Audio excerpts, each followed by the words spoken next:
Squirrel Squad members that follow the readings.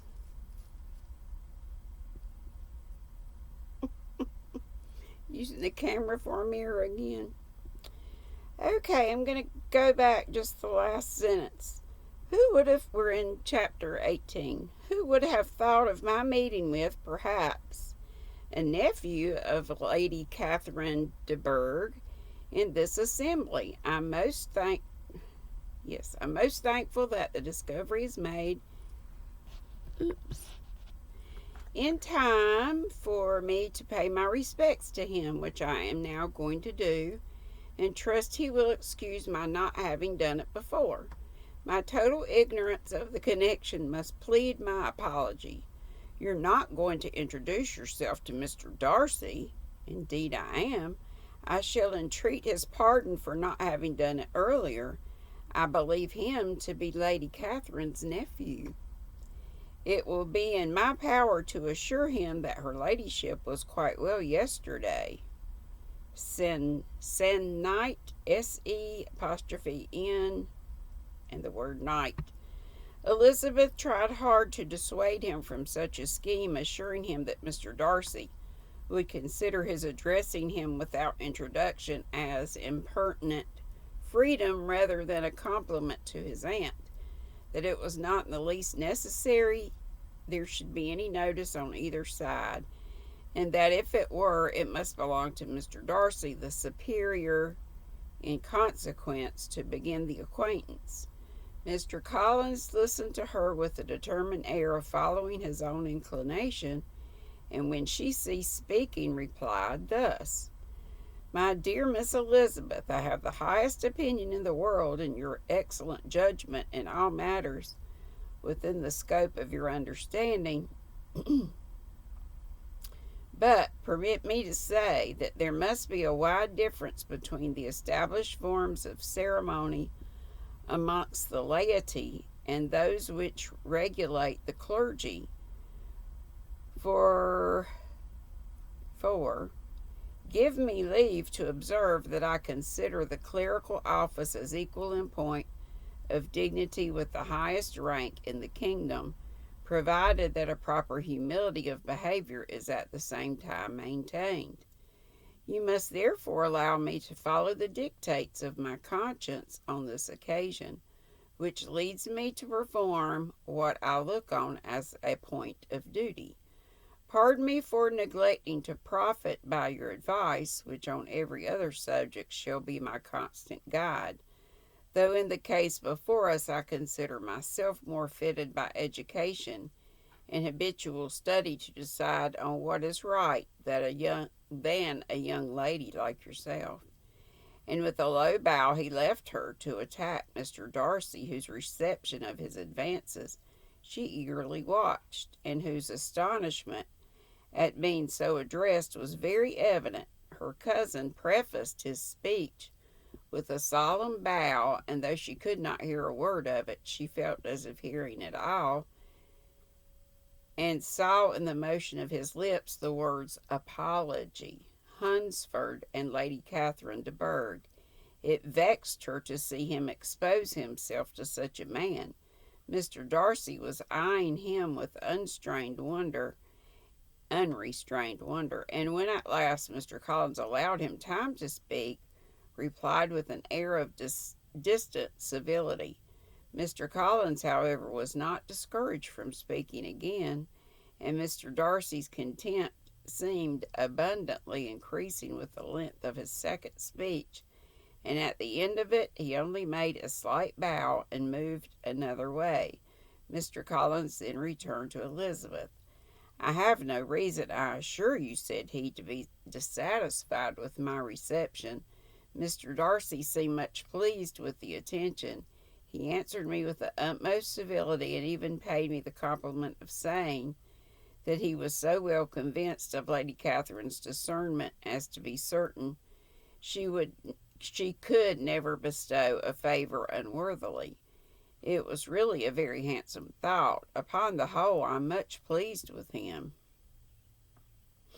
As Elizabeth had no longer any interest of her own to pursue, she turned her attention almost entirely on her sister and Mr. Bingley, and the train of agreeable reflections which her observations gave birth to made her perhaps almost as happy as Jane.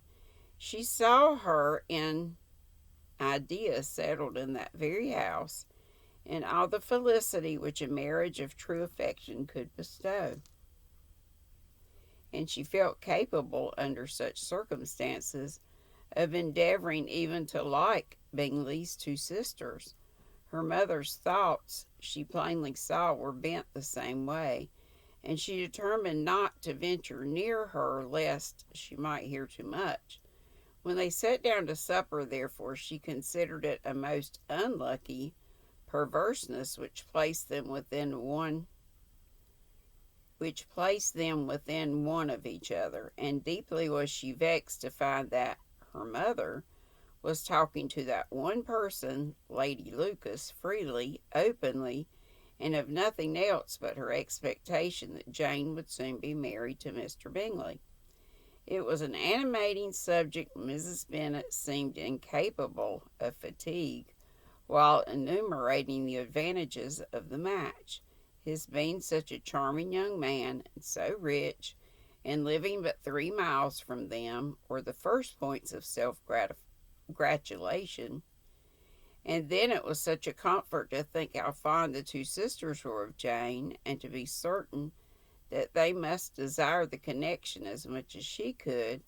It was moreover such a promising thing for her younger daughters, as Jane's marrying so greatly must throw them in the way of other rich men. And lastly, it was so pleasant at her time of life to be able to consign her single daughters to the care of their sister, that she might not be obliged to go into company more than she liked. It was necessary to make this circumstance a matter of pleasure, because on such occasions it is etiquette. But no one was less likely than Mrs. Bennet to find comfort in staying home at any period of her life. She concluded with many good wishes that Lady Lucas might soon be equally fortunate, though evidently and triumphantly believing there was no chance of it. In vain did Elizabeth endeavour to check the rapidity of her mother's words, or persuade her to describe her felicity in a less audible whisper, for to her inexpressible vexation she could perceive that the chief of it was overheard by Mr. Darcy, who sat opposite to them. Her mother only scolded her for being nonsensical. "What is Mr. Darcy to me, pray, that I should be afraid of him? I am sure we owe him no such particular civility as to be obliged to say nothing he might not like to hear." "For heaven's sake, madam, speak lower. What advantage can it be for you to offend Mr. Darcy? You will never recommend yourself to his friend by so doing." Nothing that she could say, however, had any influence. Her mother would talk of her views in the same intelligible tone. Elizabeth blushed and blushed again with shame and vexation.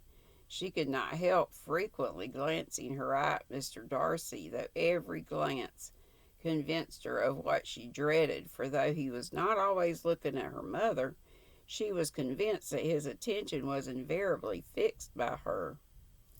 The expression of his face changed gradually from indignant contempt to a composed and steady gravity.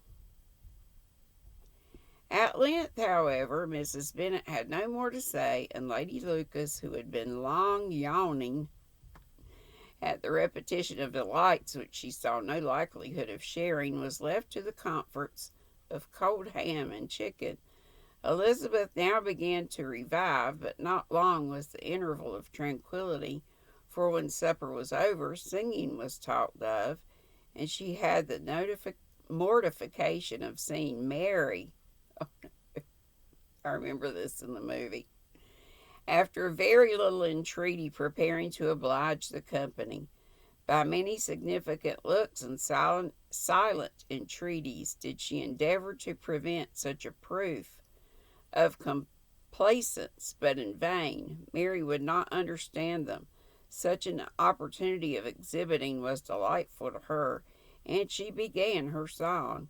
Elizabeth's eyes were fixed on her with most painful sensations, and she watched her progress through several stanzas with an impatience which was very ill rewarded at their close. For Mary, on receiving amongst the thanks of the table the hint of a hope that she might be prevailed on to favour them again, after the pause of half a minute, began another. Mary's powers were by no means fitted for such a display. Her voice was weak, and her manner affected. Elizabeth was in agonies. She looked at Jane to see how she bore it, but Jane was very composedly talking to Bingley. She looked at his two sisters and saw them making signs of derision at each other, and at Darcy, who continued, however, imperturbably grave. She looked at her father to entreat his interference lest Mary should be singing all night. He took the hint, and when Mary had finished her second song, said aloud, "That will do extremely well, child. You have delighted us long enough. Let the other young ladies have time to exhibit." Mary, though pretending not to hear, was somewhat disconcerted, and Elizabeth, sorry for her and sorry for her father's speech, was afraid her anxiety had done no good. Others of the party were now applied to. "If I," said Mr. Collins, "were so fortunate as to be able to sing, I should have great pleasure, I am sure, in obliging the company with an air, for I consider music as a very innocent diversion, and perfectly compatible with the profession of a clergyman. I do not mean, however, to assert that we can be justified in devoting too much of our time to music, for there are certain other things to be attended to. The rector of a parish has much to do. In the first place, he must take such an agreement for tithes as may be beneficial to himself and not offensive to his patron. He must write his own sermons, and the time that remains will not be too much for his parish duties, and the care and improvement of his dwelling, which he cannot be excused from making as comfortable as possible. And I do not think it of light importance that he should have attentive and conciliatory manners towards everybody, especially those to whom he owes his preferment. I cannot acquit him of that duty, nor could I think well of the man who should omit an occasion much of our time to music, for there are certain other things to be attended to. The rector of a parish has much to do. In the first place, I just read that. Sorry. Think well of the man who should omit an occasion of testifying his respects towards anybody connected with the family. And with a bow to Mr. Darcy, he concluded his speech, which had been spoken so loud as to be heard by half the room. Many stared, many smiled, but no one looked more amused than Mr. Bennet himself, while his wife seriously commended Mr. Collins for having spoken so sensibly, and observed in a half whisper to Lady Lucas that he was a remarkably clever, good kind of young man. To Elizabeth it appeared that had her family made an agreement to expose themselves as much as they could during the evening, it would have been impossible for them to play their parts with more spirit or finer success, and happy did she think it for Bingley and her sister that some of the exhibition had escaped his notice, and that his feelings were not of a sort to be much distressed by the folly which he must have witnessed. That his two sisters and Mr. Darcy, however, should have such an opportunity of ridiculing her relations was bad enough, and she could not determine whether the silent contempt of the gentleman or the insolent smiles of the ladies were more intolerable. The rest of the evening brought her little amusement. She was teased by Mr. Collins, who continued most perseveringly by her side, and though he could not prevail on her to dance with him again, put it out of her power to dance with others. In vain did she entreat him to stand up with somebody else, and offer to introduce him to any young lady in the room. He assured her that as to dancing he was perfectly indifferent to it, and that his chief object was by delicate attentions to recommend himself to her, and that he should therefore make a point of remaining close to her the whole evening. There was no arguing upon such a project. She owed her greatest relief to her friend, Miss Lucas, who often joined them, and good-naturedly engaged Mr. Collins' conversation to herself. She was at least free from the offence of Mr. Darcy's further notice, though often standing within a very short distance of her, quite disengaged. He never came near enough to speak. She felt it to be the probable consequence of her allusions to Mr. Wickham, and rejoiced in it. Phew! Time for a little swig of soda. Diet Pepsi. Tea time will be later. Coffee concoction. Tea time live at 5 today. Oh, please, Lord, let this be about over. Yes, almost. It's not that I don't enjoy it. It's just, whew, these sentences are so long. Some of them, it's hard to get a breath in. The Longbourn party were the last of all the company to depart, and by a maneuver of Mrs. Bennet, had to wait for their carriage a quarter of an hour after everybody else was gone, which gave them time to see how heartily they were wished away by some of the family. Mrs. Hurst and her sister scarcely opened their mouths except to complain of fatigue, and were evidently impatient to have the house to themselves. They repulsed every attempt of Mrs. Bennet at conversation, and by so doing threw her languor over the whole party, which was very little relieved by the long speeches of Mr. Collins, who was complimenting Mr. Bingley and his sisters on the elegance of their entertainment and the hospitality and politeness which had marked their behaviour to all the guests. Darcy said nothing at all. Mrs. Bennet, in equal silence, was enjoying the scene. Mr. Bennet, excuse me. I don't think I said that. Mr. Bingley and Jane were standing together a little detached from the rest, and talked only to each other. Elizabeth preserved as steady a silence as either Mrs. Hurst or Miss Bingley, and even Lydia was too much fatigued to utter more than the occasional exclamation of, "Lord, how tired I am," accompanied by a violent yawn. When at length they rose to take leave, Mrs. Bennet was most pressingly civil in her hope of seeing the whole family soon at Longbourn, and addressed herself especially to Mr. Bingley, to assure him how happy he would make them by eating a family dinner with them at any time, without the ceremony of a formal invitation. Bingley was all grateful pleasure, and he readily engaged for taking the earliest opportunity of waiting on her after his return from London. Whether he was obliged to go the next day, whither he was obliged to go the next day for a short time.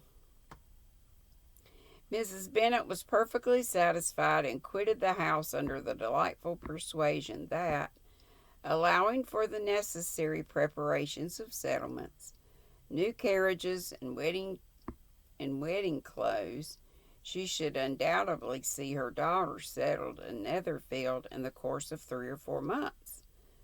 Of having another daughter married to Mr. Collins, she thought with equal certainty, and with considerable, though not equal, pleasure.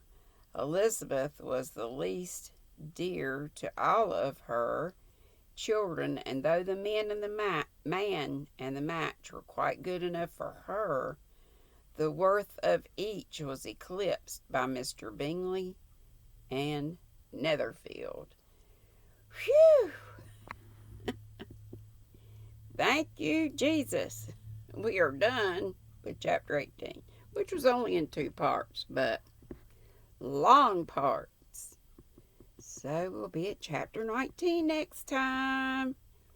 Be sweet, don't be ugly, have a great hump day, and I will see you, I hope, live at 5. I haven't been holding my sign up, so let me do that. Be sweet, don't be ugly. See you soon. Love ya.